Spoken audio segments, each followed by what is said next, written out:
India आघाडीचा आज केंद्रीय निवडणूक आयोगाच्या कार्यालयावर धडक मोर्चा। संसदेपासून निवडणूक आयुक्तांच्या कार्यालयापर्यंत इंडिया आघाडीचे खासदार मोर्चात सहभागी होणार। ईव्हीएम हॅक करून दाखवा। निवडणूक आयोगाने 4 वेळा खुलं आव्हान दिलं होतं, मात्र विरोधक फक्त आरोप करतात, आयोगाला सामोरे जात नाहीत। राहुल गांधींच्या आरोपांनंतर मुख्यमंत्री फडणवीसांचं प्रत्युत्तर। विधानसभेवेळी 160 जागा जिंकून देण्याची ऑफर होती। शरद पवारांचा मोठा दावा, तर पवारांनी आधीच याबाबत तक्रार का दिली नाही, हा राहुल गांधींच्या भेटीचा परिणाम दिसतोय। फडणवीसांची खोचक टीका। मतदान वाढवण्यासाठी पवारांप्रमाणे उद्धव ठाकरेंनाही काही लोक भेटले। ईव्हीएमच्या माध्यमातून 60 ते 65 जागा जिंकून देऊ असं सांगितलं। शरद पवारांच्या गौप्यस्फोटानंतर संजय राऊतांचा दावा।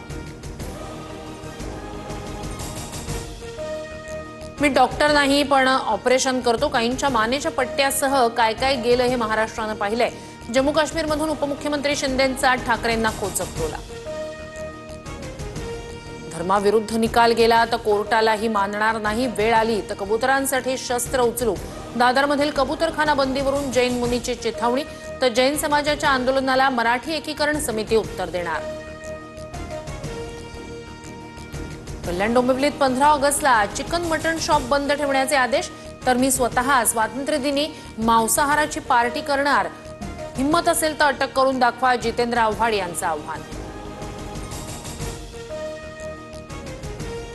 पंढरपुरातील विठ्ठल मंदिरात हिंदीत पूजा सांगितल्याचा दावा। 30 ते 35 कुटुंब मराठी असताना एका कुटुंबासाठी हिंदीत पूजा, तर पूजा मराठीतूनच होते, मात्र परराज्यातील काही भाविकांसाठी पूजेची माहिती हिंदीतून सांगितली। मंदिर समितीचं स्पष्टीकरण।